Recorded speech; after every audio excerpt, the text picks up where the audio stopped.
I've got a flathead screwdriver here. You can use a plastic one if you don't want to mark anything around here. Like I say, we're not going to use these lights around, so we're not too bothered. But basically, under that, and just lift the top one off.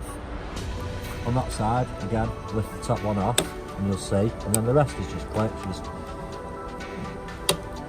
It just clips off like that.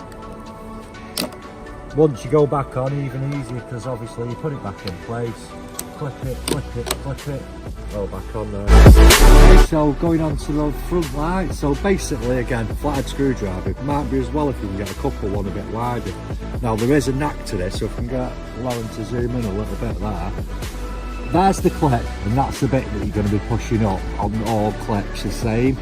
So obviously you don't want to be like this, flick it off. So what you do is there's a second skin on the car there. In there, twist it, and it'll push it back. So you get it in there, push it back, just pull it round, again, that one. Try not to do the big one at the top, yeah? So all the others, and if you follow it round, you'll see, it just clicks off like that. Follow that round, this there, so you've got a bit of a wiggle on that one.